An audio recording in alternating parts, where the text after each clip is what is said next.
आज के शो में खैबर पख्तूनख्वा में गुर्बत की शरह 40%, सूबे के 45% नौजवान बेरोजगार। सूबाई हुकूमत की तरजीहात पर उठते संगीन सवालात।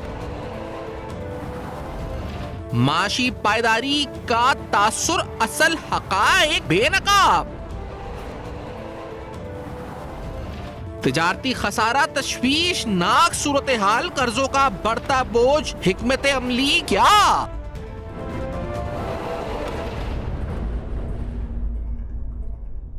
अस्सलाम वालेकुम। पर्दा हक़ाइक़, सनसनीखेज़ इंकशाफ़ात, प्रोग्राम बेनकाब में हूँ आपके साथ सफ़ान खान। नाज़रीन, खैबर पख्तूनख्वा में काउंटरिंग वायलेंट एक्सट्रीमिज़म जो एक रिपोर्ट जो सामने आई, बड़े एक ऐसे इंकशाफ़ात सामने आए जिस बारे में पहले भी ये तफ़सीलात सामने आ चुकी हैं कई बार, लेकिन ये बड़ा स्टैटिस्टिक्स से जो अगर साथ देखा जाए तो ये नंबर्स काफ़ी इंटरेस्टिंग है।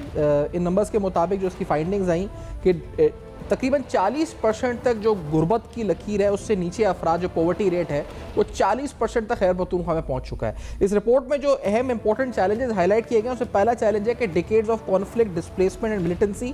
40% पॉवर्टी रेट यानी गुर्बत का जो शरह है वो 40% है। इसी तरह 45% यूथ अनएम्प्लॉयमेंट है। अब ये बड़ी फिगर है, यानी आपका जो यूथ है वहाँ पर 45% तक अनएम्प्लॉयड है, जिनके पास नौकरियाँ नहीं है, रोज़गार के मौके नहीं हैं। इसी तरह weak institutions, limited state presence, online radicalisation, propaganda network, क्योंकि ये काउंटरिंग वायलेंट एक्सट्रीमिज्म रिपोर्ट है तो ऑनलाइन रेडिकलाइजेशन का भी इसमें जिक्र किया गया। फिर साथ में 1200 किलोमीटर जो स्ट्रैटेजिकली इसका लोकेशन बताया गया कि कितना अफगानिस्तान के साथ 1200 किलोमीटर का बॉर्डर है, तकरीबन 36.8 मिलियन पॉपुलेशन है जिसकी शेड एथनिसिटी है। इसी तरह 1.5 मिलियन अफगान रेफ्यूजीज़ हैं। जो इसमें मेरा ख्याल है की फिगर्स हैं, जो अहम तरीन फिगर्स हैं, वो एक तो ये कि गुर्बत की लकीर से नीचे 40% लोग हैं और 45% जो है बेरोजगारी की शरह है। और ये सब के बावजूद, इन फिगर्स के बावजूद, 80% दहशतगर्दी होने के बावजूद, इस सूबे के वज़ीर आला, इस सूबे की काबीना, इस सूबे की सियासी क़यादत, उनकी तरजीहात आखिरकार क्या हैं, ये सवाल है जो प्रोग्राम में हम उठाएंगे। अहमद कुंडी साहब प्रोग्राम में साथ मौजूद हैं, सीनियर रहनुमा पार्टी के। अहमद साहब, आज फिर सोहेल आफरीदी साहब कराची आए, तो सर ये खैबर पख्तूनख्वा में रह रहे हैं, कराची में रह रहे हैं, इस्लामाबाद में रह रहे हैं, क्या तरजीहात है, किस तरह काम हो रहा है खैबर पख्तूनख्वा में इस वक्त? सबसे पहले तो मैं आपको मशकूर हूँ जो आप खैबर पख्तूनख्वा के अहम मौज़ूआत पे अक्सर मेरी नज़र आप लेते रहते हैं। गुजारिश मेरी ये है, मैं तो अभी तलाश गुमशुदा का इश्तिहार देने वाला था, क्योंकि गुजारिश ये 15 अक्टूबर को गालिबन हमारे वज़ीर आला साहब ने हल्फ लिया है, और जो लोग कहते हैं हम कानून की हुक्मरानी, आइन की बालादस्ती की बात करते हैं, उनसे हमारी गुजारिश ये है जो असेंबली के इजलास तवातर से हो रहे हैं, गुजारिश हमारी यही, उस दिन हमारे कुछ मिनिस्टर है, मैंने हाउस में यही बात की, जो वज़ीर आला साहब को कहें कराची जाएं, लाहौर जाएं, बिल्कुल उनका हक है, लेकिन कम से कम जब असेंबली के इजलास होते हैं जो कि हमारा किबला और काबा होता है सियासी लोगों का, और जो आइन की हुक्मरानी और कानून की बालादस्ती की बात करते हैं, पार्लियामान तो सबसे बालादस्त चीज है, तो उनको 15 अक्टूबर के बाद तकलीफ ही नहीं हुई। 3 महीनों से ज्यादा हो गए हैं और वो जो है ना इजलास में नहीं आए। और मेरे ख्याल में यहाँ पे तो एक रूल भी है, अगर 3 इजलासों में कोई ना आए तो उसके खिलाफ बाकायदा डिस्क्वालिफिकेशन हो सकती है। तो मेरी गुजारिश ये है जो आपके चैनल के तवसत से तहरीक इंसाफ के लोगों को भी, उनकी पार्टी को भी, जो हमारे वज़ीर आला को जरा थोड़ा सा ओवरबर्डन ना करे और उनको मामला खैबर पख्तूनख्वा के तो उस वक्त चलेंगे जब वो असेंबली आएंगे, वो सुनेंगे जो अपने नुमाइंदों को, अपने लोगों को, जो यहाँ पे क्या मसाइल चल रहे हैं और जिस तरीके से इमरजेंसी की हालत में ये सूबा जा रहा है। मेरे ख्याल में तो एक MP अपने हल्के से या अपने सूबे से बाहर नहीं जा सकता, तो वज़ीर आला पता नहीं किस तरीके से बाहर दौरे कर रहे हैं और फिर रहे हैं। अच्छा, आप जो वहाँ पे ये सिक्योरिटी के पर्सपेक्टिव में कह रहे हैं कि ऐसे हालात हैं कि वज़ीर आला घूम रहे हैं बाहर, ये MP भी नहीं निकल सकता अपने हल्के से बाहर, जो हालात हैं सिक्योरिटी के हवाले से? नहीं, गुजारिश मेरी ये जो इतनी ज्यादा बाहर तो नहीं निकल सकते, कहने का मकसद ये है जो हमारे मामलात लोगों के इतने ज्यादा होते हैं, जो हम इतने ओवर बर्डन होते हैं, गुजारिश मेरी ये है, एक सूबे का वज़ीर आला तो मोस्ट बिजिएस्ट पर्सन होता है, वो किस तरह टाइम निकालता है जल्द से जुलूसों के लिए बाहर के, मुझे इस बात पे बड़ी हैरत होती है। लेकिन मैं वही कह रहा हूँ जो भैया देखिए, आपकी प्रायोरिटीज जो है वो आपका पहले सूबा है, उसके बाद आप जाएं पूरा पाकिस्तान घूमे फिरे, लेकिन मैं वही गुजारिश कर रहा हूँ, 3 महीने हो गए वज़ीर आला को हल्फ लिए हुए, लेकिन वो अभी तक जो है वो यहाँ पे पार्लियामेंट, वो तो कह रहे हैं मैं इश्क इमरान में मुब्तला हूं, तो वहाँ की आवाम भी इश्क इमरान में इस वक्त रुल जाएगी क्या? ये मामला इस वक्त है। देखें जी, गुजारिश ये है, हमदर्दी के नाम पे इनको वोट मिला है, इस बात में कोई शक नहीं है, लेकिन हमदर्दी के नाम पे वोट लेके इसका मतलब ये है जो ये अपनी फराइज को सर अंजाम देने में जो गफलत कर रहे हैं वो अवाम वो भी देख रहे हैं। जिस तरह आपने गुजारिश की, जो हमारा सूबा जो है वो दहशतगर्दी की लिपेट में है। यहाँ पे अभी गंदम का बहरान आ चुका है। यहाँ पे अभी आप आटे का अगर आप आज का रेट लें तो 200 रुपए फी केजी जो है वहां तक पहुंच गया, क्योंकि सरकारी कोटे की इजाजत नहीं दी जा रही, पंजाब से बंद है। लेकिन बात ये कौन टेकअप करेगा? चीफ एग्जीक्यूटिव जब होते नहीं है यहाँ पे, हमारी तमाम जितने भी मतलब सेक्रेटरी हजरात हैं वो चीफ एग्जीक्यूटिव को देख रहे होते हैं, उनकी काबीना को देख रहे होते हैं। काबीना आपने 10 रुकनी बनाई हुई है, पूरे मिनिस्टर्स है नहीं जो कि असेंबली में जवाब नहीं दे सकते, मामलात धरे के धरे पड़े हुए हैं। तो वो जो इश्यूज हैं जो आम लोगों के साथ रिलेटेड है वो बहुत स्लो पेस पे चले गए हैं। ये बहुत शदीद फुकदान है, तो गवर्नेंस का गैप क्रिएट हो चुका है। अच्छा, उस पर जो नंबर्स सामने आए हैं अहमद साहब, वो नंबर्स काफ़ी अलार्मिंग हैं। एक तो सूबे का जो गुर्बत की शरह है वो 40% हो गई है, जो बेरोजगारी की शरह 45% हो गई है। यानी आपका समझ लें आधे से आधे तकरीबन नौजवान जो हैं वो बेरोजगार हैं, उनके पास नौकरियां नहीं है करने को। ये सूरत हाल है।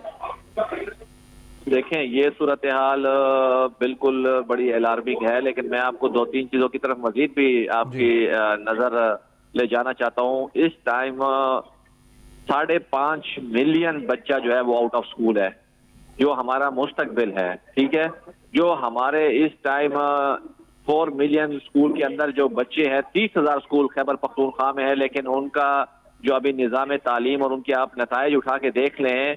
मैं आपको अभी एक रिसेंटली सर्वे हुई है एक NGO की, वो मैं शेयर भी करूंगा असेंबली में।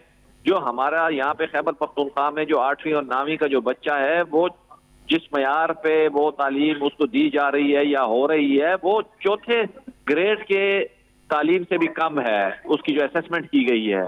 तो आप मुझे बताएं, जब तालीम का ये हाल हो और आपने बताया गुर्बत का ये हाल है, उसके अलावा जो हमारे यहाँ पे पीने के पानी की जो ड्रिंकिंग वाटर की है, आप चले जाएं, मैं आपको डी खान और टांग की जो सूरत हाल जनूबी अजला में है, वहाँ पे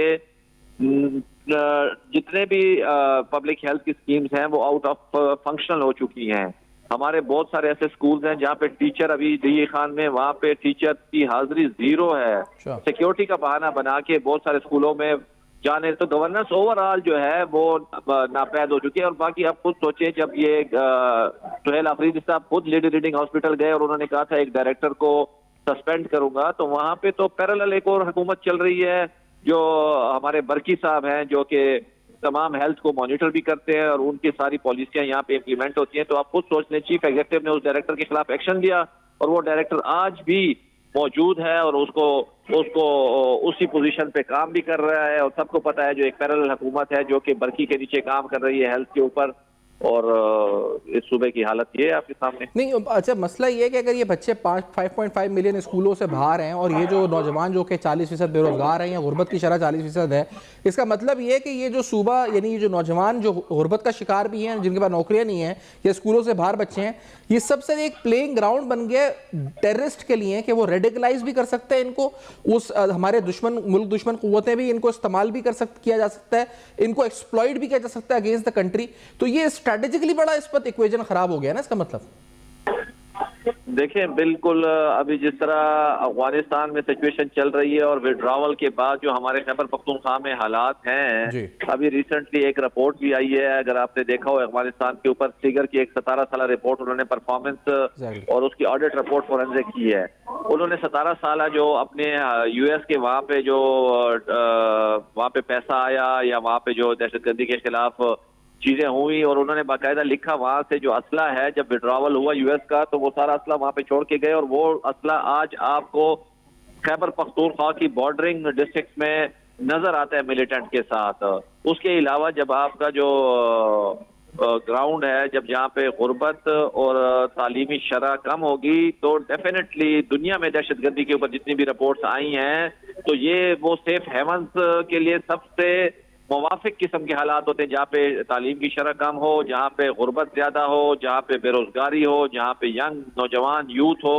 तो हमारा 70% जो आबादी है वो यूथ के ऊपर आजकल मुश्तमिल है। तो आप मुझे खुद बताएं तो फिर आप उसका क्या नतीजा निकलेगा। तो अब ये कि फिर हम ये कहें कि अगर सूबा दहशतगर्दी से मुतासर हो रहा है या सूबे के अंदर दहशतगर्दी 80% हुई है, तो उसका जो ग्राउंड है, इसका मतलब कुंडी साहब, वो यही है कि गवर्नेंस का लूप होल है बहुत बड़ा, तालीम का फुकदान स्कूलों में नहीं है बच्चे, या जो बच्चे पढ़ लिख गए हैं तो उनको नौकरियां नहीं हैं और गुर्बत की लकीर से ज़्यादा हो चुका है, और कर्जे इतने बढ़ गए। कुंडी साहब, ये कर्जों से फिर हुआ क्या है? ये डेवलपमेंट नहीं हुई इन कर्जों से? ये कर्जे कहाँ खर्च हुए हैं, कैसे खर्च हुए हैं, जो खास तौर पर फॉरेन डोनर से हमने लिए हैं इस वक्त वहाँ की हुकूमत ने? मैं आपको गुजारिश करूं, जो खैबर पख्तूनख्वा के पाकिस्तान तहरीक इंसाफ का सबसे इनकलाबी जो प्रोजेक्ट है, जो वो सबको उस वक्त धाड़े मार मार के उसका प्रचार करते थे, वो खैबर पख्तूनख्वा का BRT है, जो कमो बेश 100 अरब रुपए के ऊपर मतलब उस वक्त बनाया गया था। और ये डॉलर में आप इसको कन्वर्ट करें, ये एशियन बैंक से लोन लिया गया था और आज भी उसकी रीपेमेंट उसकी लोन की शुरू हो चुकी है। 40 साल इसकी जो है ना, 20 साल में 2-2 किस्तें देनी पड़ेगी 40 इंस्टॉलमेंट्स में। गुजारिश ये है, वो जिस तरीके से बना है और जिस तरीके से जहां जहां से वो BRT क्रॉस कर रहा है, जो कि एक स्मूथ ट्रैफिक के लिए बना था, गालिबन वो आज बॉटल नेक बन चुका है। आप इस्लामाबाद से खैबर पख्तूनख्वा एंटर हो जाएं, शायद आपको 1.5-2 घंटे लगे, लेकिन पख्तूनख्वा में आप जब एंटर होते हैं तो आपको अपने, जो मैं आपको बता रहा हूँ, जहाँ से एंटर होते हैं वहां से हयाताबाद तक आपको 2 घंटे लगते हैं, इसी BRT की वजह से, जो इनका इनकलाबी प्रोजेक्ट था तहरीक इंसाफ का, जो कि 100 अरब से ज्यादा की कॉस्टिंग उसके ऊपर हुई। और ये जो प्रोजेक्ट है, जब आप यहाँ पे आएंगे खैबर पख्तूनख्वा, मैं आपको इन्वाइट करता हूँ, आप आए और विजिट करेंगे तो आपको पता चलेगा जो किस तरह का लोगों को लिए मुश्किलात में इजाफा किया गया है इन पैसों के ऊपर लोन लेके। और इसके अलावा बेतहाशा ऐसे प्रोजेक्ट्स हैं जो कि हमारे हाइड्रो के प्रोजेक्ट्स हैं, जो कि इस टाइम नॉन फंक्शनल हैं, क्योंकि उनके ऊपर वो गवर्नेंस या वो उन लोगों की काबीना की या यहाँ पे जो हमारी गवर्नमेंट है उसकी वो निगाह नहीं है जिस पेस के साथ उन प्रोजेक्ट्स को चलना चाहिए था, जो हमारे प्रोडक्टिव प्रोजेक्ट हैं। अच्छा, ये निगाह पर है कहाँ? ये निगाह अडयाला पे लगी हुई है। अच्छा, अब तो अडयाला पे भी तवज्जो नहीं है उनकी। अडयाला में शुरू में बैठे रहे कि 3-4 बार जाके मंगल जुमरात मुलाकात करवाओ, काबीना नहीं बनाऊंगा। अब तो वो अडयाला की तरफ भी रुख नहीं कर रहे, बल्कि अलीमा खान बैठी होती है कि 10,000 लोग लाने का वादा था, 10 लोग नहीं आए, तो ये उधर भी तवज्जो नहीं है। किधर क्या मामला हो गए? इनके मामला तय तो नहीं पा गए इनके अंदरूनी खाना? गुजारिश मैंने आपको की, इन्होंने हमदर्दी के नाम पे वोट लिया। फिर आपको अगर याद हो, कश्मीर की यकजहती के लिए इमरान खान साहब के दौर में इन्होंने हर जुम्मे को कहा था, जो हम खड़े होकर जो कश्मीर की यकजहती के लिए जुलूस निकालेंगे, अगर आपको याद हो तो ये वही उसका हशर, जिस तरीके से वो कश्मीर की यकजहती का इन्होंने किया जुम्मे वाले जुलूस से, उसका अभी मेरे ख्याल में कोई पता ही नहीं है। तो ये अडियाला वाला कहानी भी इनकी वही है। तहरीक इंसाफ खैबर पख्तूनख्वा में हुक्मरानी में संजीदा नहीं है। ये अपने हमदर्दी के अनासर को कैश करने के लिए भरपूर प्लानिंग करती रहती है, सोशल मीडिया का इस्तेमाल करती रहती है और इसी तरीके से ये लोगों में अपने केस को ले जाती है, जो कि मेरे ख्याल में इस दफा खैबर पख्तूनख्वा के लोग जान चुके हैं। जो ये हमदर्दी का जो अंसर है, जिस तरीके से इन्होंने लूटा है और जिस तरीके से लोगों को बेरोजगारी और दहशतगर्दी के जो तोहफे इसकी हुकूमत में मिलते रहे हैं, मेरे ख्याल में मजीद लोग इनके ऊपर इस्तेमाल करने के लिए तैयार नहीं। लेकिन ये तो इलेक्शन में पता चलेगा, लेकिन उससे पहले आप क्या सजेस्ट करते हैं, ये इसका हल क्या है? मुमकिन तौर पे स्ट्रेटेजिकली इंपॉर्टेंट सूबा है और उधर ये इतने बड़े पैमाने पे गवर्नेंस के हवाले से लूप होल्स हैं, जैसे आवाम मुतासर हो रही है, सूबा मुतासर हो रहा है, न सिर्फ सूबा आवाम बल्कि पूरे मुल्क की सिक्योरिटी, नेशनल सिक्योरिटी के लिए खतरा बन चुका है मामला, क्योंकि दहशतगर्दी बढ़ रही है, नौजवान माइल हो रहे हैं, उनके पास नौकरियां नहीं है। तो क्या इसका हल मुमकिन सियासी हल क्या है इस वक्त, जो आइन और कानून की रोशनी में? देखिए, गुजारिश मेरी ये है, इसका सबसे बेहतरीन हल ये है, जो वफाकी हुकूमत से कई दफ़ा हम गुजारिश असम्बली के फ्लोर से भी कर चुके हैं, कई दफ़ा खतों किताबत हो चुकी है, गवर्नर खैबर पख्तूनख्वा ने, कई दफ़ा स्पीकर खैबर पख्तूनख्वा असम्बली ने। गुजारिश ये, हमारे वफाकी वज़रा भी खैबर पख्तूनख्वा को ऑन नहीं करते। आप मुझे बताएं, कमोबेश 2 साल हो गए हुकूमत को, कितनी दफ़ा वज़ीर आज़म खैबर पख्तूनख्वा है, कितनी दफ़ा वफाकी वज़ीर खैबर पख्तूनख्वा है, जो कि सबसे अहम इकाई है, हम फ्रंट लाइन दहशतगर्दी पे का सूबा है, उसके बावजूद भी जो उनकी जिम्मेदारियां हैं वो नहीं निभाई जा रही। हमारी गुजारिश, जिस तरह आप देखें, मुश्तरका मफादात कौंसिल के इजलास नहीं होते, तो मेरे ख्याल में तो वफाकी हुकूमत और सूबाई हुकूमत दोनों जो है अपनी ओनरशिप और अपनी जिम्मेदारियां निभाने में नाकाम हो चुके हैं। सही। और आपका वफाक से भी और सूबे से दोनों नाकाम हो चुके हैं, लेकिन इसका हल फिर आप तजवीज़ क्या करते हैं, ये भी बताएं जरा, क्या इसका मुमकिन हल है, अगर हल की बात करें तो?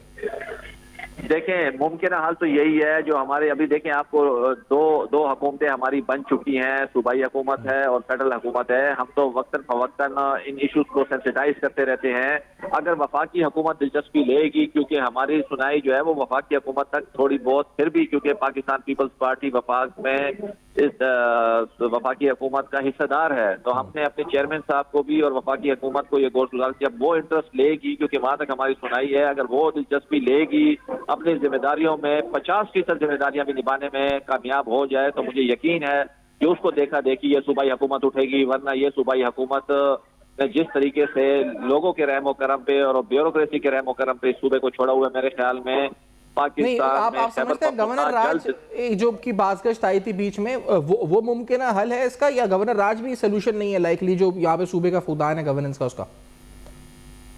देखें, मेरी गुजारिश ये है, गवर्नर राज की जो प्रपोजल है या आइन में शिकें मौजूद हैं जी। अगर दहशतगर्दी के जिस तरह वाकयात आप देख रहे हैं, उस दिन टांक में हुआ, रजमत में हुआ, कैडेट कॉलेज के ऊपर मुख्तलिफ वाकयात है, सिक्योरिटी का बहुत अहम कंसर्न है।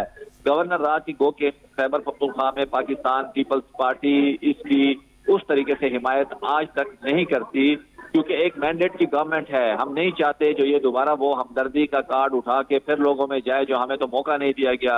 और ये गवर्नर राज है, चाहे जो भी राज है, ये खैबर पख्तूनख्वा की हुकूमत के रवैयों के ऊपर और उनके इक़दाम के ऊपर डिपेंड करते हैं। तो अच्छा, ये मतलब कि आप साथ हैं तो ये ज़रा बताइए, आपसे उसके बाद बात नहीं हुई, लेकिन डीजी ISPR की प्रेस कॉन्फ्रेंस आई, इल्ज़ाम काफ़ी संगीन थे उन्होंने लगाए, लेकिन उन्होंने साथ में बड़ी एक चार्जशीट रखी। उन्होंने कहा कि सूबाई हुकूमत जो है वो एक साजगार माहौल फराम कर रही है दहशतगर्दी के हवाले से, यानी एक तरह से देखा जाए तो they are part of it. एक तो क्राइम नेक्सस का भी जिक्र किया उन्होंने, और फिर उसके बाद दहशतगर्दी के हवाले से जो बयानियां हैं उस पर भी बड़ी खुल के तनकीद की। ये वजह तनकीद थी डीजी ISPR की खैबर पख्तूनख्वा की हुकूमत पर? देखिए, जिस तरह आपने पहले जिक्र किया, जो दहशतगर्दी के जो अनासर, जो मरकजी अनासर हैं, वो गुर्बत है, शरअ नाख्वानगी है, बेरोजगारी है, ये तमाम अनासर आज खैबर पख्तूनख्वा में मौजूद हैं। और वो सूबाई हुकूमत उस तरीके से जिनका मैंडेट है, जिनका ये जिम्मेदारी है, जो वो रोजगार देंगे, वो शरअ ख्वानगी को बढ़ाएंगे, वो दहशतगर्दी के खिलाफ फ्रंट लाइन फोर्स के तौर पे खड़े होंगे, ये जिम्मेदारियां अगर वो नहीं निभा रहे, तो हम इनडायरेक्टली कह सकते हैं जो ये वो मुवाफिक सूरत हाल दे रहे हैं जिससे हमारा खैबर पख्तूनख्वा लिपेट में आ रहा। नहीं तो ये आप खुद देखें, दहशतगर्दी जो थी 2008 में पीपल्स पार्टी आई, जिस वक्त लोग कहते थे मारगला की पहाड़ियों के ऊपर दहशतगर्द पहुंच चुके हैं, तो गुजारिश ये है, उस वक्त हमने इसको ऑन किया था पीपल्स पार्टी और ANP ने। आज ओनरशिप लेने को कोई तैयार नहीं है खैबर पख्तूनख्वा में, ना ये सूबाई हुकूमत जिस तरह ANP और पीपल्स पार्टी की थी। आप मुझे बताएं, हमने उस वफाकी हुकूमत तो कहती है हमने 600 अरब से ज्यादा दे दिए इनको सिक्योरिटी के लिए, काउंटर टेररिज्म के लिए। 8,404 अरब रुपए हमने NFC का शेयर और एरर्स की मद में NHP में दिया हुआ है इनको। तो वफाकी हुकूमत तो कह रहे हैं हम तो 8,500 अरब दे चुके हैं ओवर द ईयर्स इनको, वफाकी हुकूमत कह रही है। सर, गुजारिश मेरी ये है, वफाकी हुकूमत को खैरात तो दे नहीं रही। वार ऑन टेरर NFC में डिविजिबल पूल से 1% खैबर पख्तूनख्वा का हक है, चाहे वो किसी की भी हुकूमत हो। NFC का शेयर हमारा हक है, वो चाहे किसी की भी हुकूमत हो, पहले भी मिलते रहे, अभी भी मिलेंगे। गुजारिश हमारी ये है, वफाकी हुकूमत हमारे जो ड्यू शेयर बनता है वो पूरा नहीं देती, और जो दे देती है तो सूबाई हुकूमत उसको उठा के किसी और चीज पे लगा लेती है। वफाकी हुकूमत ने 700 अरब रुपए वॉर ऑन टेरर दिए हैं 14 सालों में, इसमें कोई शक नहीं है, ये डाटा मौजूद है। लेकिन क्या ये 700 अरब वॉर ऑन टेरर के अगेंस्ट क्या हमारी पुलिस को इम्प्रूव करने में, CTD को या स्पेशल ब्रांच को इम्प्रूव करने में लगे, या हमारी दहशतगर्दी को मिनिमाइज करने में लगे? नहीं, ये इनके तरक्याती फेक प्रोजेक्ट्स में लगे, जहां से इन्होंने मिशनें मोटोरी हैं, जहां से इन्होंने तो ये वही ना, गुजारिश वही कह रहा हूँ। देखिए, पूरे आपको होलिस्टिकली देखना पड़ेगा चीजों को।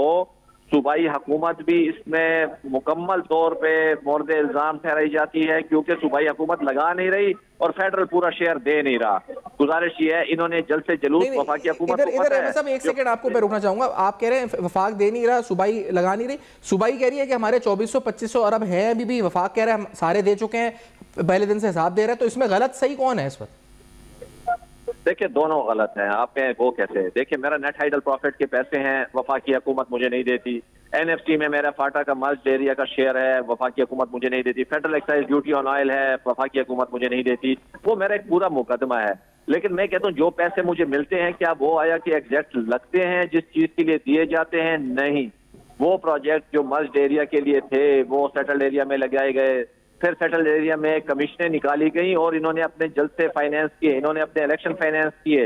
इसके बाकायदा अभी तो प्रूफ निकल चुके हैं कि वज़ीर आला खुद मानता था जो भी मैंने करोड़ रुपए निकाले हैं और अपने जलसों में मैं लगाता रहा हूँ। तो गुजारिश ये है, जब आप चेक नहीं रखेंगे, अपनी जिम्मेदारियां नहीं निभाएंगे और इनको फ्री हैंड देंगे, तो फिर तो इसी तरह ही चलता रहेगा जिस तरह ये सूबा चल रहा है। अच्छा, लेकिन एक बात और भी इल्जाम था कि ये तो स्मगलिंग माफिया या नॉन कस्टम या फिर जो ड्रग माफिया, उससे कार्टेल या इनका इस वक्त आपस में गठजोड़ है। तो ये कितना संगीन इल्जाम है और क्या ये हक़ाइक़ पर मुबनी है? देखिए, मेरी गुजारिश सुने, अगर ये स्मगलिंग हो रही है या जो भी हो रही है, जो भी इल्जाम लगा रहे हैं, तो ये तमाम वफाकी हुकूमत के इदारे हैं। मुझे बताएं, इल्जाम लगाने से या इस्लामाबाद से प्रेस कॉन्फ्रेंस करने से नहीं होगा। खुदारा अगर आपके पास कोई चीज है तो आके अपनी जिम्मेदारियां निभाएं और इन चीजों को रोकें और इन चीजों को पकड़ें। कहने का मकसद ये, हमारे वफाकी वजीर इस्लामाबाद में उठ के बैठ के तकरीरें तो कर लेते हैं, हम उनसे गुजारिश ये करते हैं, ये इल्जाम तराशियों से नहीं होगा, आप अपनी जिम्मेदारियां निभाएं पॉजिटिवली। और जो सूबाई हुकूमत की गफलत है या अगर वहाँ पे कुछ लोग उसमें शामिल हैं, जो भी हैं, उनके खिलाफ एक्शन लें। ये प्रेस कॉन्फ्रेंसों के जरिए सूबा नहीं चल सकता है। एक प्रेस कॉन्फ्रेंस वफाकी वजीर की तरफ से होती है, दूसरी प्रेस कॉन्फ्रेंस सूबाई वजीर की तरफ से होती है, और प्रेस कॉन्फ्रेंसों के जरिए ये लोग एक दूसरे पे इल्जाम लगा रहे हैं और सूबा चलाने की कोशिश कर रहे हैं। खुदारा प्रेस कॉन्फ्रेंस को रोक के संजीदगी के साथ बैठ के इस सूबे के मुस्तकबिल के लिए सोचें। अच्छा, और अमन अमान के हवाले से जो सूरत हाल है अहमद साहब, ये कितनी मखदूश है? और मुझे बताएं, आम आदमी को फिक्र है कि इमरान खान रिहा होता है या नहीं होता, या आम आदमी को ये फिक्र है कि वफाक में जो है शहबाज शरीफ साहब ने कहाँ का दौरा किया है, या वो उसको ये फिक्र है कि आज सूबाई काबीना ने क्या बोला है वफाक ने? उसकी बेसिक कंसर्न क्या है जो एक आम आदमी, एक आम वोटर है, एक आम सिटीजन है इस वक्त जो खैर पख्तूनख्वा में है? सर, उसकी सबसे बड़ी फिक्र उसकी अपनी जिंदगी के तहफ़्फ़ुज़ की है। इस टाइम उसकी जिंदगी का तहफ़्फ़ुज़ नहीं है और हमारे वाले इस्लामाबाद से प्रेस कॉन्फ्रेंस करते हैं और फिर यहाँ से सूबे से प्रेस कॉन्फ्रेंस करते हैं। इस तरीके से मामलात नहीं चलेंगे, संजीदगी से बैठना पड़ेगा और एक ऐसा फोरम जहाँ पे पॉलिटिकल लीडरशिप, मिलिट्री लीडरशिप, तमाम स्टेक होल्डर बैठ के बंद कमरे में बैठ के बड़ी वो कहते हैं ना बारीक बीनी से तमाम चीजों को देखना पड़ेगा। और जब तक हम जॉइंट तरीके से मेरी गुजारिश सुने, जब तक हम जॉइंट तरीके से नहीं बैठेंगे, मुत्तहिद होके सर जोड़ के नहीं बैठेंगे, तब तक इस बीमारी के साथ लड़ना या इस बीमारी का इलाज करना मेरे ख्याल में मुमकिन। आप दुरुस्त फरमा रहे हैं, लेकिन सेनेट इलेक्शन थे तो उस वक्त सब एक साथ बैठ गए थे, मौलाना फजल रहमान साहब भी, अली अमीन गंडापुर वज़ीर आला थे, गवर्नर, तो वो जब उस तरह के मामलात में तो एक होके बैठ जाते हैं। ये दहशतगर्दी के लिए एक होके बैठने में क्या मसला है? नहीं, मैंने गुजारिश की है पॉलिटिकल लीडरशिप और मिलिट्री लीडरशिप, मैंने दो स्टेक होल्डर आपको मेजर जो है, देखिए पॉलिटिकल लीडरशिप और मिलिट्री लीडरशिप बैठ के ये वफाक की जिम्मेदारी बनती है जो इनको बिठा के चीफ मिनिस्टर को बुलाएं, मिलिट्री लीडरशिप को बुलाएं, पॉलिटिकल लीडरशिप को बुलाएं, बैठ के देखिए ये कोई पॉलिटिकल इशू सिर्फ नहीं है जो तमाम सियासी लोग बैठ जाएंगे। दहशतगर्दी के खिलाफ अगर हमने इस जंग को जीतना है, जिसके बगैर मेरे ख्याल में कोई सोच भी नहीं सकता, तो मेरी जो तजवीज़ है ज़ाती तौर पे, मेरी तजवीज़ से आप इख्तिलाफ कर सकते हैं। अफगानिस्तान के साथ जो अमन के मामलात हैं या अफगानिस्तान के साथ जो भी मामलात हैं, उसमें भी आप चाहते हैं कि सूबाई हुकूमत को भी स्टेक होल्डर के तौर पे आना चाहिए और फिर मामलात को आगे बढ़ना चाहिए? देखिए, सूबाई हुकूमत तो बहुत बड़ी स्टेक होल्डर होती है। मैं तो कहता हूँ जब भी आप अफगानिस्तान देखिए, 1700 किलोमीटर का खैबर पख्तूनख्वा का बॉर्डर है, वहाँ पे पश्तून कम्युनिटी है, यहाँ पे पश्तून कम्युनिटी है, बहुत सारी चीजें हमारी मिलती जुलती है। अगर आप इनपुट के लिए सिर्फ सूबाई हुकूमत नहीं, मैं तो कहता हूँ जो भी पॉलिटिकल स्टेक होल्डर्स हैं यहाँ पे, उनका काफी जो है यहाँ पे डीप इंसाइट है अफगानिस्तान के इशू के ऊपर। तो मेरे ख्याल में अगर उसका इनपुट लिया जाए और उस इंक्लूसिव पॉलिसी के साथ जाया जाए तो मेरे ख्याल में मामलात हल होने के काफ़ी चांसेस नजर आते हैं। बहुत शुक्रिया अहमद साहब, आपने प्रोग्राम में ज्वाइन किया और अपना मौक़िफ़ दिया इस बारे में। तफसीलन जो रिपोर्ट सामने आई, उस रिपोर्ट को आपके सामने फिर एक बार रख देते हैं। जो ये रिपोर्ट काउंटरिंग वायलेंट एक्सट्रीमिज़म नाम जो इस रिपोर्ट का टाइटल है जो सामने आई है, तो बड़ा ज़रूरी है इसके कॉन्टेक्स्ट को समझना। दहशतगर्दी के हवाले से ये सूबा फ्रंट लाइन पर है, हम सब जानते हैं। तकरीबन 80% दहशतगर्दी के वाक़यात इस सूबे में हुए, हम सब जानते हैं। तो जोग्राफिकली और डेमोग्राफिकली जो अहम चैलेंजेस हैं वो इस रिपोर्ट में हाईलाइट किए गए, और उन चैलेंजेस के अंदर जो सबसे अहम चैलेंज बताया गया कि एक तो डिकेड्स ऑफ कॉन्फ्लिक्ट है, यानी आपका अफगानिस्तान के साथ, और जो वॉर अगेंस्ट टेररिज्म और दीगर मामलात की वजह से कॉन्फ्लिक्ट है। दूसरा जो डिस्प्लेसमेंट हुई, फिर मिलिटेंसी हुई, ये मतलब ये सारे मामलात मिलजुल कर एक बहुत बड़ा चैलेंज वहाँ की जो गवर्नेंस है उसके हवाले से बन चुके हैं। फिर इस रिपोर्ट के अंदर ये हाईलाइट किया गया कि किस तरह वहाँ पर गुर्बत की जो शरह है वो बढ़कर 40% तक पहुँच चुकी है। अब नाज़रीन, ये बड़ी एस्टोनिशिंग बात है, क्योंकि आपकी अगर जो एवरेज है उससे ज़्यादा सूबे की एवरेज हो जाए पॉवर्टी रेट की, और उस सूबे की जो कि दहशतगर्दी के जो फ्रंट लाइन पर है, जो सबसे ज़्यादा हिट हुआ है इन टेररिज्म के हवाले से, तो वहाँ अगर गुर्बत ज़्यादा होगी तो इसका मतलब एक ग्राउंड मिलेगा फॉर जो एडवर्स जो फोर्सेस कि वो उसको एक्सप्लॉइट करें। इसी तरह दूसरी अहम तरीन जो फिगर सामने आई कि तकरीबन 45% वहाँ पर यूथ अनएम्प्लॉयमेंट हो चुकी है। अब ये बड़ी इंपॉर्टेंट एस्टॉनिशिंग फिगर है कि अगर 45% तक जो आपका नौजवान तबका है वो बेरोज़गार है, इसका मतलब ये है कि एक बड़ा सीरियस गैप है, जिस गैप को फिल करना बड़ा ज़रूरी है कि अगर आपकी आधी से ज़्यादा जो वर्कफोर्स है, आधी से ज़्यादा वर्कफोर्स है, वो अगर बेरोज़गार बैठी हुई है और वो गुर्बत का शिकार भी है, इसका मतलब वो सूबा एक्सप्लॉइट करने के लिए एक बेहतरीन ग्राउंड बन चुका है for all are the adverse forces जो पाकिस्तान मुखालिफ दुश्मन कुव्वतें हैं, उनके लिए एक ग्राउंड बन चुका है। फिर साथ में इसमें एक और अहम चैलेंज सामने आया कि वीक इंस्टीट्यूशंस है, और मैं ये सवाल उठाता हूँ कि तकरीबन जो 14-15 साल पाकिस्तान तहरीक इंसाफ की तवातुर से हुकूमतें आई हैं, उसके बावजूद वहाँ पर वीक इंस्टीट्यूशंस क्यों हैं आखिरकार? क्या वजह है कि वो इंस्टीट्यूशनल कंट्रोल, क्योंकि ये तो इदारे बनाने की बात करते थे, वो बेहतर नहीं हो सका। स्टेट प्रेजेंस पे सवाल उठाएगा। इस रिपोर्ट में कहा गया जी कि ऑनलाइन रेडिकलाइजेशन प्रोपेगेंडा नेटवर्क्स, और ये आपने रिसेंटली देखी है कराची में मिसाल, जहाँ पर एक खातून, एक बच्ची पकड़ी गई थी जो BLA और जो कलरम तंजीम है उसने उसका ब्रेन वॉश किया था, किस तरीके से उसको तैयार किया गया था खुद का शंबार बनने के लिए कि वो अपने आप को उड़ा दे या धमाके में इस्तेमाल हो जाए, क्योंकि वो एक ग्रेटर कॉज के लिए काम शायद कर रही थी। इंस्टाग्राम, फेसबुक, मुख्तलिफ व्हाट्सएप चैनल्स के जरिए उसको टारगेट किया गया था। तो इस रिपोर्ट में भी कहा गया कि ये बड़ा इंपॉर्टेंट चैलेंज है कि ऑनलाइन रेडिकलाइजेशन जो है इस वक्त है वो भी मौजूद है। फिर स्ट्रैटेजिकली सूबे की इंपॉर्टेंस हाईलाइट की गई इस रिपोर्ट में। ये बताया गया कि तकरीबन 1200 किलोमीटर का बॉर्डर है अफगानिस्तान के साथ, 36.8 मिलियन की पॉपुलेशन है, जिसकी शेड एथनिसिटी है यानी मुख्तलिफ ज़बानें हैं, तकरीबन 15 लाख के करीब अफगान रेफ्यूजीज़ हैं।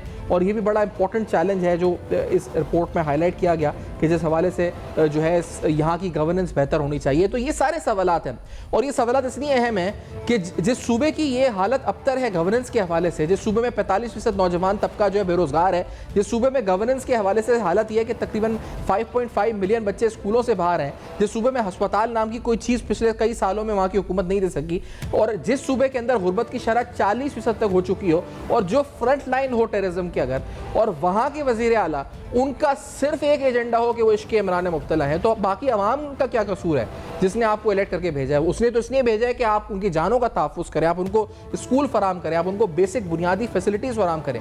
उनका क्या कसूर है कि आप इश्क इमरान में मुब्तला हैं या अपनी सियासी एजेंडा या पॉलिटिकल पॉइंट स्कोरिंग में लगे हुए हैं? तो आज भी इन्होंने जो है वो कराची का जो है वो दौरा किया है, इससे पहले भी कराची आए, जलसा करके चले गए, और उसके अलावा पंजाब भी गए, वहाँ का भी दौरा करके आ गए।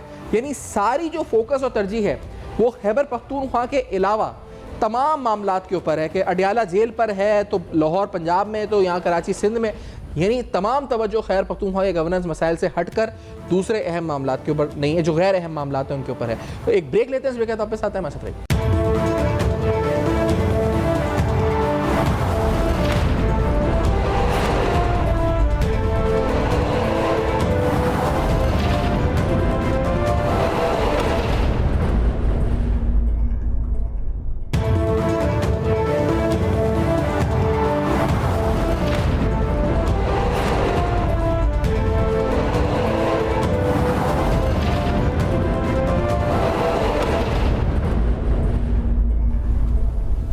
Welcome back. आप देख रहे हैं बेनकाब, और आज बेनकाब में अहम तरीन हक़ाइक़ सवालात खैबर पख्तूनख्वा में गवर्नेंस के हवाले से हमने उठाया है। अब दूसरा अहम सवाल पाकिस्तान के माशी अमूर के हवाले से है। पाकिस्तान में हमने कहा कि जो पिछला साल था या जो पिछला माशी साल था वो पीक स्टेबिलिटी देखी, अब आहिस्ता आहिस्ता हम ग्रोथ के फेज़ में जा रहे हैं, लेकिन क्या ये हक़ाइक़ पर मबनी है बयानिया या नहीं है? ये बड़े अहम सवालात हैं जो इस प्रोग्राम के हिस्से में उठाएंगे। ख़ास तौर पर जो स्टेबिलिटी हमने हासिल की, वो स्टेबिलिटी एट व्हाट कॉस्ट हमने हासिल की, और अब अगर स्टेबिलिटी हासिल की उसके बाद हम ग्रोथ के फेज़ पे जा रहे हैं, तो क्या ये सस्टेनेबल ग्रोथ की तरफ जा रहे हैं? यानी वो ग्रोथ जो कि रिफॉर्म्स पर बैक करेगी, यानी ये वो ग्रोथ तो नहीं है जो विशेष साइकिल हम पहले देख चुके हैं। ख़ास तौर पर पाकिस्तान में हालिया बैलेंस ऑफ पेमेंट के नंबर्स को देखते हुए जो पिछले जनवरी से नवंबर के आए, उसकी रोशनी में कि हम कहाँ स्टैंड करते हैं, ये प्रोग्राम में तफसील सवाल उठाएंगे। क्योंकि हम क्या दोबारा ग्रोथ की तरफ जा रहे हैं या खुदा ना खास्ता जो स्टेबलाइजेशन के फेज़ के बाद दोबारा से मामला जो हैं वो बिगड़ने की तरफ जा रहे हैं? बड़ा अहम सवाल है जो प्रोग्राम में उठाएंगे।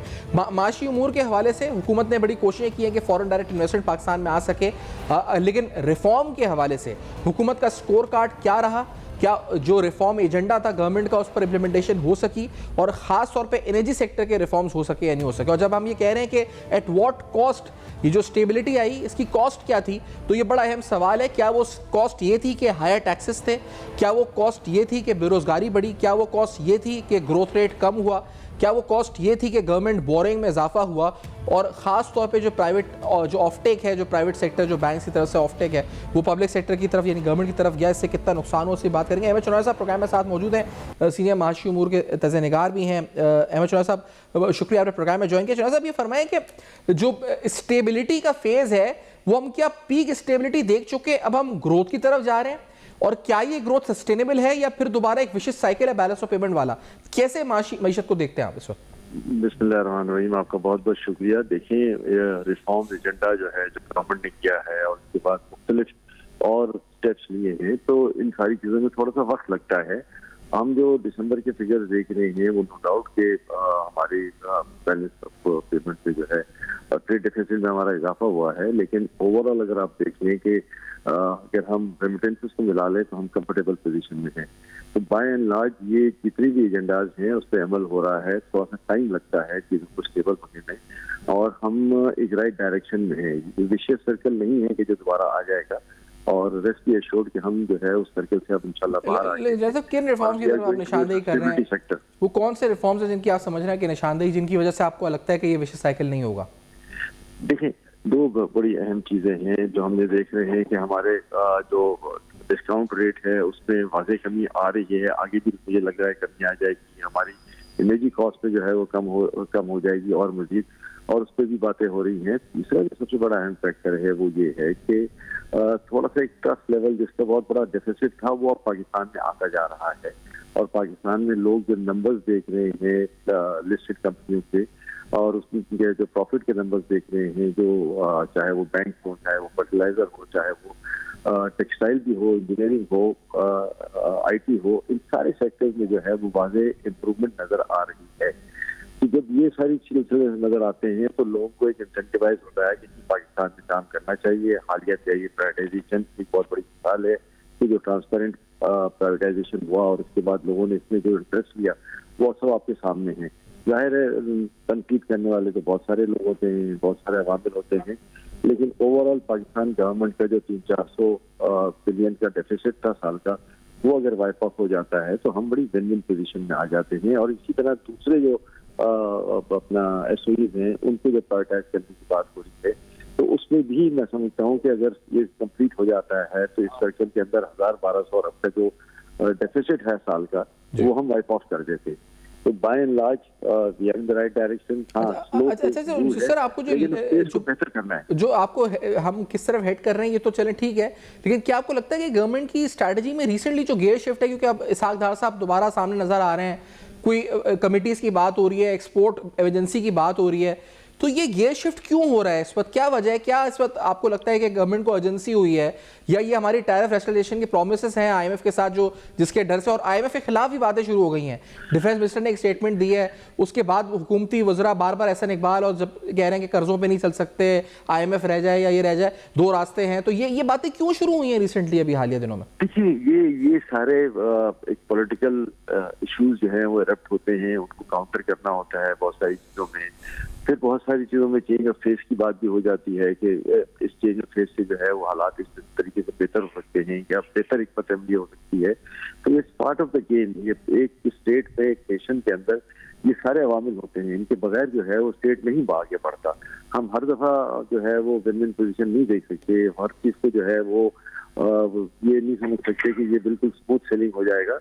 हिकअप जरूर आते हैं। हमें ये नहीं बोलना चाहिए कि हम एक डेवलपिंग इकोनॉमी है, थर्ड वर्ल्ड कंट्री है, और इसके अंदर ये सारे अवामिल जो हैं, चाहे वो पॉलिटिकल हों चाहे नॉन पॉलिटिकल हों, वो कहीं ना कहीं इरप्ट होते हैं और गवर्नमेंट को उससे ज्यादा होना पड़ता है। तो ये स्ट्रैटेजी होती है। स्ट्रैटेजीज में जो है वो ज़ाहिर है आईएमएफ के आगे भी जो डिक्टेशन हो रही है उसको भी कैसे काउंटर करना, किस तरीके से अपने नैरेटिव को बिल्डअप करना, हमारी आवाम क्या चाहती है उसका नैरेटिव जो है वो सामने लेकर आना, ये that's part of the game. और इस पार्ट ऑफ द गेम में हम ये एक्सपेक्ट नहीं कर सकते कि हर दफा स्मूथ सेलिंग चली जाएगी। कहीं ना कहीं हिकअप जरूर आते हैं जिसको काउंटर किया जाता है और वो बेहतर हो जाते हैं वक्त के साथ साथ। नहीं, और अब आपको लगता है कि जो इसहाक डार साहब और ये जो नया प्लान है कि एक्सपोर्ट्स को हमें बढ़ाना है और $60 बिलियन अचीव करना है, तो ये पहले भी बहुत बार आपने हमेशा से सुना होगा, बल्कि आप ट्रेड डेलीगेशन में गए होंगे, हुकूमत वज़रा आए होंगे, मिले होंगे, ये टारगेट सेट करना इस तरह के क्या वजह है इसकी जो सेट कर रहे हैं दोबारा से? देखिए उसमें कोई हर्ज नहीं है कि हम 60 बिलियन को टारगेट करें या 100 बिलियन को टारगेट करें। और जब 60 बिलियन को एक बेंचमार्क बनाते हैं तो उस बेंचमार्क के हिसाब से बाकी जो मेजर्स हैं वो भी लेने पड़ते हैं ना।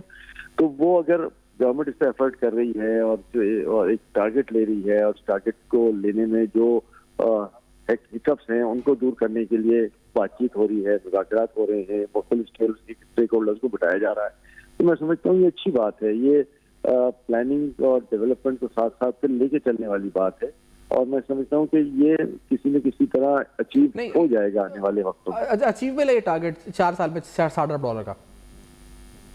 देखिए कहते हैं दिल्ली दूरस है, लेकिन मैं समझता हूँ कि फिर भी एक एफर्ट की जा सकती है और उसके नजदीक कहीं जरूर पहुंचाया जा सकता है। IT वो सेक्टर है कि जिसको प्रमोट करके जो है वो $3-4 बिलियन आसानी से जो है उसको बढ़ाया जा सकता है। इसी तरह हमारे दूसरे एग्रीकल्चर प्रोडक्ट्स हैं उनको बढ़ाया जा सकता है। टेक्सटाइल में जो है वो हम इनमें कॉस्ट की रिड्यूस करने की बात कर रहे हैं, मशीनरी को मॉडर्नाइज करने की बात कर रहे हैं। ये दोनों वामिल हो जाते हैं तो ये इसमें चीजें बेहतर हो जाती हैं। नहीं, और जहाँ डिफेंस एक्सपोर्ट भी है, ख्वाजा आसिफ साहब ने ये कहा कि शायद हमें IMF की ज़रूरत ना पड़े, तो क्या वाकई में सूरत इतनी बदल जाएगी कि IMF की ज़रूरत भी ना पड़े, हमें इतने पैसा आ जाएगा? देखिए जब हम डिफेंस एक्सपोर्ट की बात कर रहे हैं और उससे स्ट्रेटेजिक इक्विपमेंट्स बनाते हैं और उसको एक्सपोर्ट करते हैं तो जाहिर एक बहुत बड़ा रेवेन्यू आता है। ये जितनी भी हमारी एक्सपोर्ट्स हैं वो डबल हो सकती हैं अगर डिफेंस एक्सपोर्ट जो है वो सही मानों में ऑन ट्रैक आ जाए तो। और अब जो रिसेंटली हालात हुए हैं दुनिया में, पाकिस्तानी जो मेक्स हैं उन पे जो तजर्बे हुए हैं और वो उन प्रैक्टिकल इस्तेमाल भी हुआ है, तो इसने दुनिया को बता दिया कि जी हमारे पास कैपेबिलिटी है और आज दुनिया की लाइन भी हमारे पीछे लग सकती है कि जी ये इक्विपमेंट उनको दे दी जाए ताकि पाकिस्तान इसमें विनिंग पोजीशन में भी रहे और हमारा एक्सपोर्ट भी जो है वो बढ़े। जाहिर है ये सारे महंगे इक्विपमेंट्स हैं, दुनिया जो है वो अपनी सेफ्टी, सिक्योरिटी और अपने डिफेंस को मजबूत करने के लिए इन इक्विपमेंट्स को भी आजमाता है और इनकी रिपोर्ट्स जो हैं वो इंटरनेशनली एक्लेम्ड हो गई हैं। जहाँ इंटरनेशनली एक्लेम्ड हो जाए वहाँ पर हर मुल्क की ख्वाहिश होती है कि ये इक्विपमेंट जो है वो अपने पास भी रखें, अपने डिफेंस को मजीद बेहतर बनाएं। नहीं वो तो ठीक है, लेकिन क्या इतना आ जाएगा पैसा कि IMF की जरूरत ना पड़े? देखिए बाय एंड लार्ज अगर हम बात कर रहे हैं कि $30 बिलियन हमारा एक्सपोर्ट बढ़ जाए तो $30 बिलियन तो हम स्ट्रेट अवे बढ़ जाते हैं और इसके बाद फिर हम ये भी बात करते हैं कि इसके पैराफिल्स में जो दूसरी चीजें हैं उसका भी $5-10 बिलियन जा सकता है। तो आज नहीं तो 3-4 साल के अंदर IMF को हम पे ऑफ कर सकते हैं। लेकिन जैसे साहब ये लोकल जो बिजनेस कॉन्फिडेंस है, हमने बड़ी कोशिश की SIFC से कि हम फॉरेन इन्वेस्टमेंट लाएं, लोकल बिजनेस कॉन्फिडेंस वाकई बढ़ा है और लोकल कंज्यूमर कॉन्फिडेंस क्या वाकई में, क्योंकि सर्वे रिपोर्ट्स तो कंज्यूमर कॉन्फिडेंस के हवाले से बड़ी एडवर्स रिपोर्ट्स आ रही हैं सामने।